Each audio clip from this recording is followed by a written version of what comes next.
Good morning, traders. I'm Dennis Dick. And I'm Joel Elkana, and welcome to Thursday's edition of Pre-Market Info. Joel, we're kicking around that 1675 level that you talked about. We got there last night as well, got down to 1673 and a half, bounced off that level once again. They are finding buyers in these mid 1670s, but what's going to take to get us out of this range here?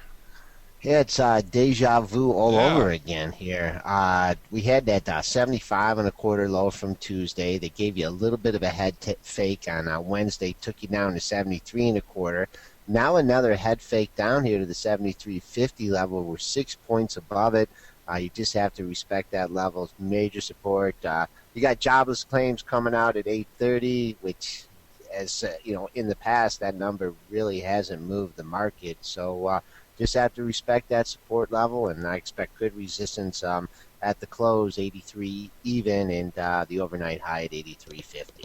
We got gold trading down here again, so giving back some of its gains there from yesterday. This has been bouncing around like a yo-yo here, down through 1300, getting down, back up over 1300, now pulling back to 1300. It's almost like a magnet trade, this 1300 here happening now, because we go up and we go down, and we just came right back to 1300 here again. Yeah, I was looking for a little bit more of a tame day in gold yesterday after the big decline. You did get the rally, the crude rally as well.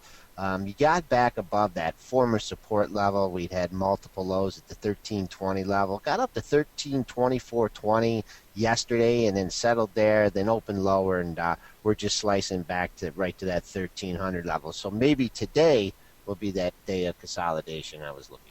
Coming back to support. And what do we got crude doing this morning here there, Joel? Crude trading up a little bit more here? Hey, remember what I said about crude yesterday? Yeah, Or was I that got to too give you long some ago? props. You were looking there and you were looking for it to have a decent day. You were bullish, and Joel, you're right. That was a good call on the crude. It did pop up I there was yesterday.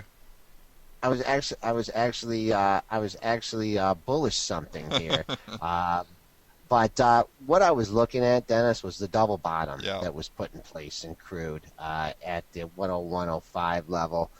That held up yesterday. They did take it down, though, after the broadcast. They did take it down to 101.43. Then got just a wicked bounce here. Took out the resistance at the 102.80 level. Got to 104.23 yesterday. Now you open a little bit lower, and the bears are trying to rein in the move there. 104.10 is the high today, so things are starting to thicken up in the 104s. If we can take out that 104.23 level, things open up a little bit on the upside here. I'd see 105.12 back on September 23rd as a high, but a little bit tired now. Got to get through that 104.23 level. Tesla obviously having a tough day yesterday with that YouTube video coming out and the car fire on the Model S. They did say that the fire looks like it began in the battery pack, but let's really be honest here. I mean, cars can have accidents, right? And the fire was contained to a certain extent, I guess. I mean, when cars get in accidents, stuff happens. So Deutsche Bank came up this morning and actually said this had to happen sometime. I mean, there's going to be a car accident with one of these things sometime. So I don't know if it was just an overreaction there yesterday, but the stock is following through here today a little bit. It's trading down another 3 points at 177.61. Yeah, Brett and I were kind of talking about this, and I'm like, oh, it happened a couple days ago. How come we didn't know about it a couple days ago? And his stance was, hey, things like this happen. People are just trying to gang up on Tesla. I mean, some people can blame that possible fire for the decline, but there was a downgrade Yeah. yesterday. It did have major. To me, I look at it. It had that 188 double bottom, 188 even, 188.37. To me, it was a technical breakdown through that 188 Coupled level. with a little fire didn't help. Yeah, But yeah. yeah, I was looking at it, and I was hoping maybe that get some weeklies on that, and it blew through there. Next thing I knew, I was looking at it. It was 182, and I thought, wow, I missed the boat. But trading down again today, that 175.40 low probably will be protected by the bulls here on at least the first bounce. If not, you're looking closer to 169.08 as your next support level. Let's just take a look and see how low they've gotten this thing in the pre-market to get an appetite for how much the bears are willing to whoop this thing. They did take it down to 174 in the pre-market, so they did take it through yesterday's low. But now we're a couple bucks above there, so we got a good level to keep an eye on. 174 even pre-market low. Yeah, and remember all the consolidation we had here between 160 and 170. So Yep. as this continues to drift down, if that does happen, I think you will find all the people that obviously have positions from that consolidation period probably trying to square off. And so I wouldn't be surprised if you find some support in the low 170s and a lot probably in the 160s on Tesla. I don't know if I really Yeah, see I this wish I was as better with my trend lines with this, but you could theoretically draw, a yeah, trend line here coming up in that. kind It of maybe could have cutting been through it broken eventually. yesterday. So, yeah, maybe the trend line traders hopped on the short side yesterday. Let's talk about BlackBerry here for a minute. Oh, BlackBerry gets an upgrade at Citigroup, which is good news, but then Bernstein just came out and downgraded the stock this morning. It's actually only trading down 7 cents, but the Bernstein report is downright scary. I'll just read you a little bit about what the analyst up here, Farragut, says. They actually did upgrade BlackBerry on Monday, but they've changed their minds here, and they are looking here just as basically but our detailed analysis of the recent filing of BlackBerry reveals a cash position far worse than we have modeled. They see the actual cash burn in the next quarter as much as, or in the next 4 quarters, and as much as $2 billion in the next 6 quarters, which will lead the company into material liquidity problems.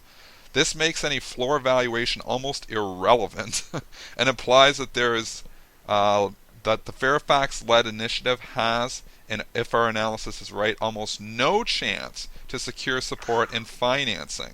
So they've given it a new price target of $4.50 because they don't think, they say that corresponds to a level at which our view a buyout becomes a possibility again. So that is just a lot of bad news from this Bernstein analyst. Now, it is just an analyst. It's their opinion from their numbers. But they're basically saying that this thing is burning a hell of a lot of cash right now.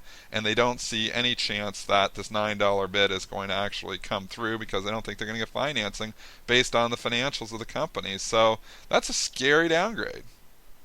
Yeah, I guess the Canadian Warren Buffett here is running into a little bit of problems here.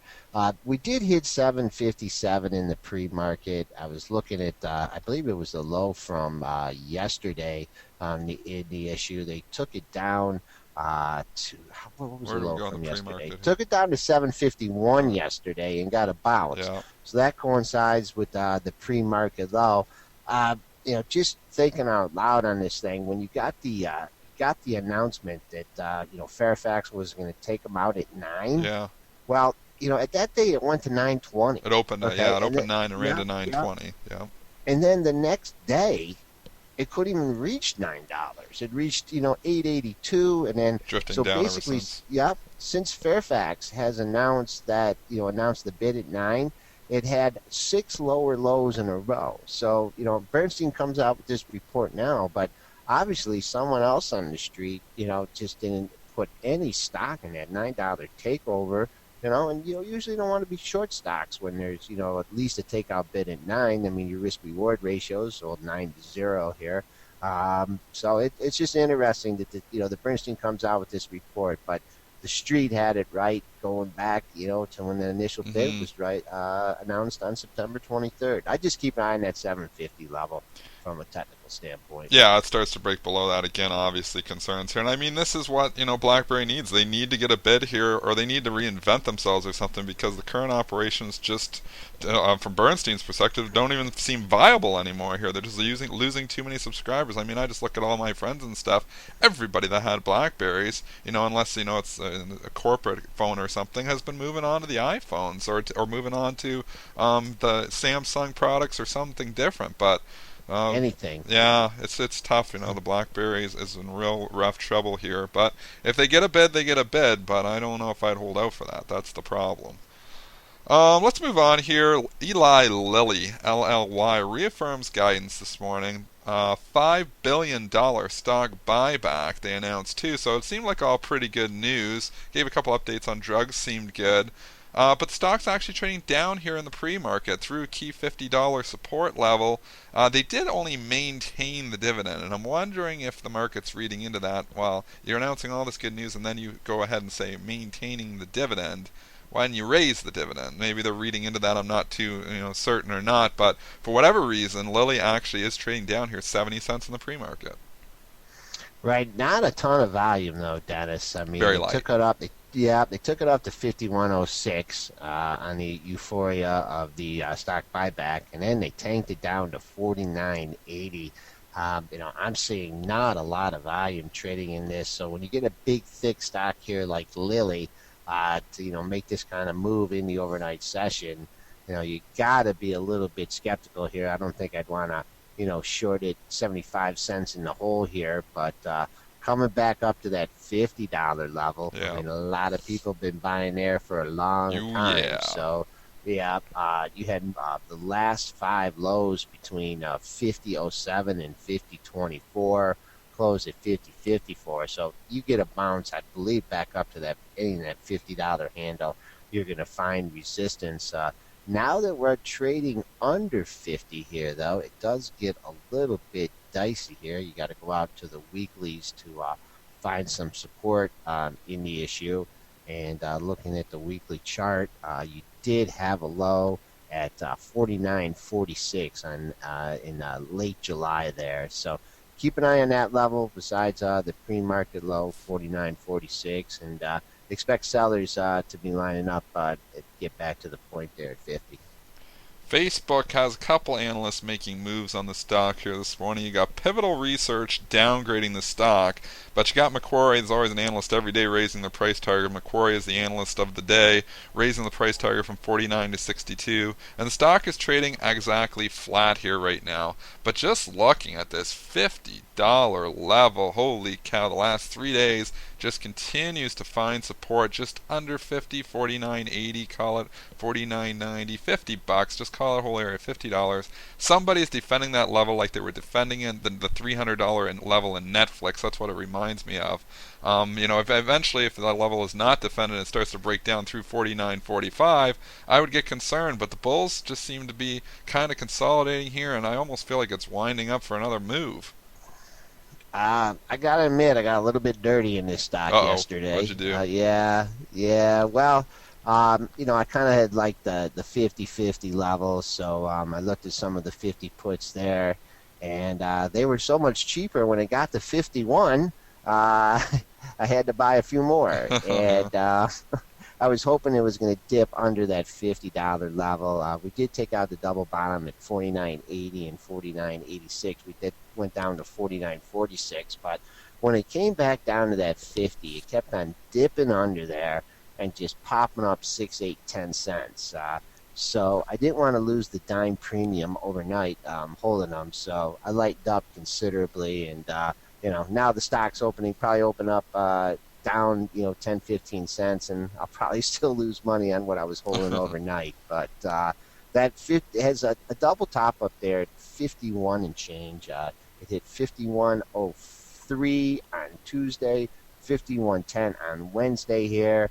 We're 75 cents away from there, so the market is ganging up there at 51. So they'll probably just close this thing at 50-50 on Friday, and just carve out the the 51 puts, and make the 50 calls sweated. Or but just peg it at 50, probably. They'll probably try to pin it peg it there. at 50, exactly. Yeah, I guess 49.45 if you're trying to hold on to this, on the long side here. That's my bogey. I think the 50, you did hit 49.95 yesterday, but I don't think I'd really be convinced this is going down until it took out 49.45.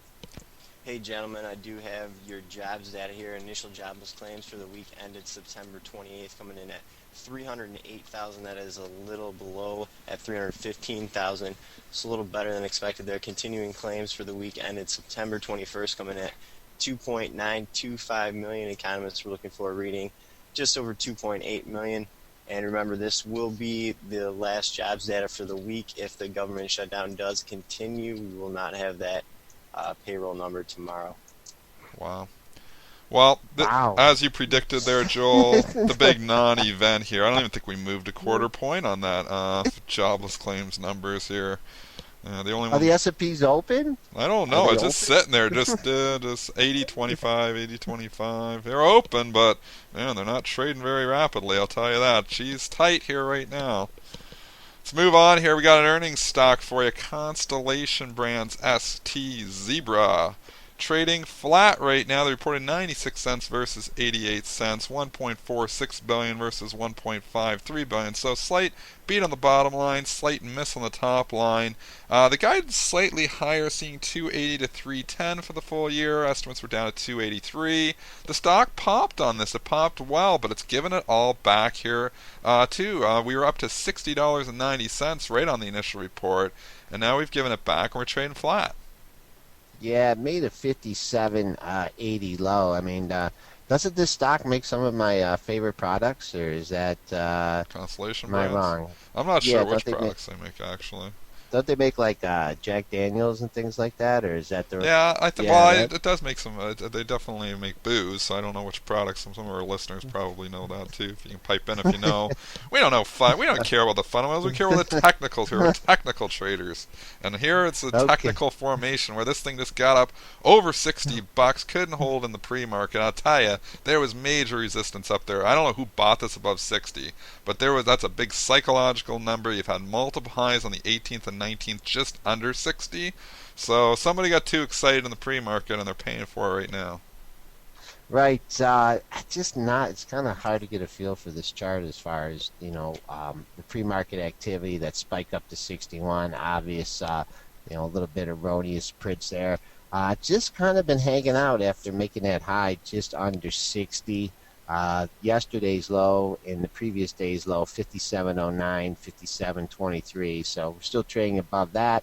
I'll call that major support, and I don't look for this the uptrend really to give way here until you can take out 56.49, which was the low on Monday.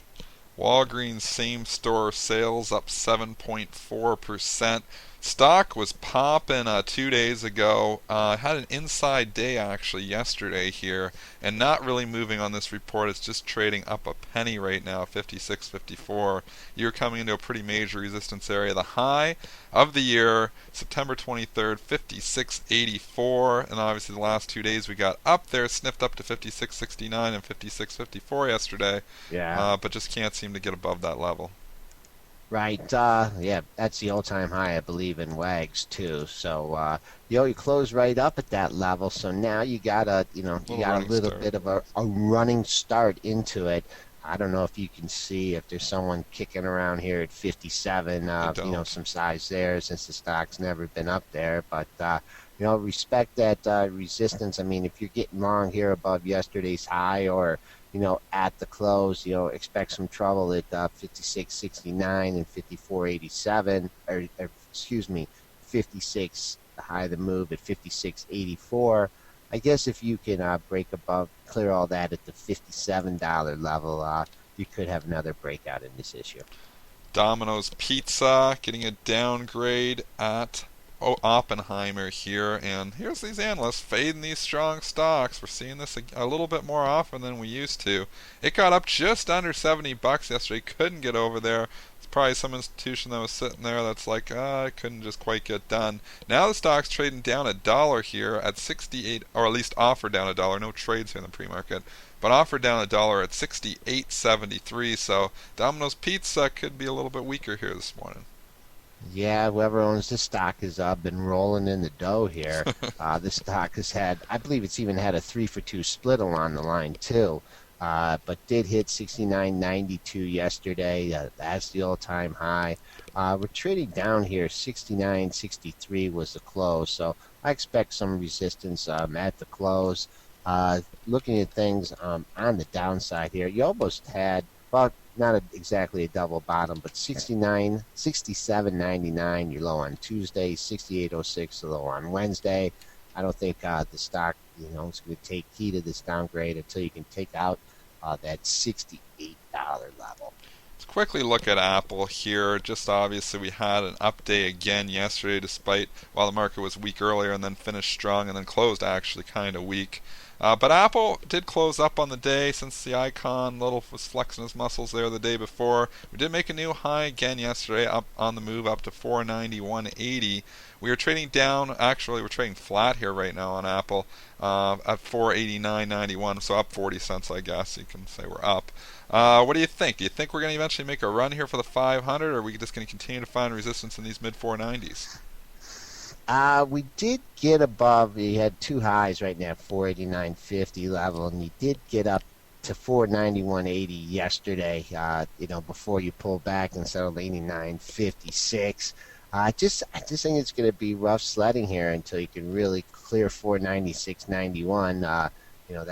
Take into account that was the day they announced the billion iPhones sold or whatever. It actually hit it sold out. It hit 499 in the pre-market on that day. Only made a regular high at 496.91. I mean, it may get through this level, but it's certainly not the Apple of old when it made the run from 400 to 700, where it just rips your face off. It just seems like people are more apt to trade this thing shorter term, as opposed to just the long-term breakouts. So still looking at this 496.91, which has been the high of the move, as major resistance. And we consolidated between 490 and 510 for the better part of a month during August and September. So there's a lot of overhead supply up there around 500 too. So I just can't see it going and just ripping through the whole 500s and just continuing to fly, because there's probably a lot of people that are in this stock from 500 saying, it gets up there, I'll take the scratch.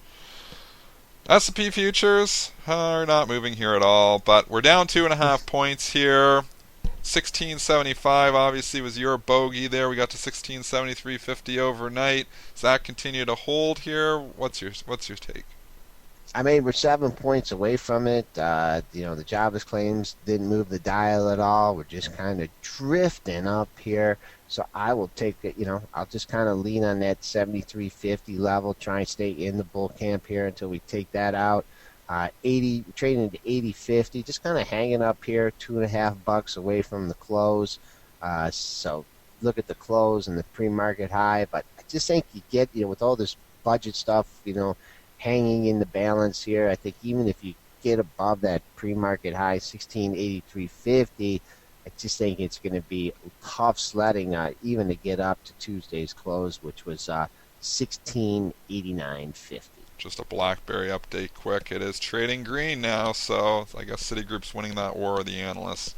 That's our show for today, guys. Have a great trading day. Back at you tomorrow.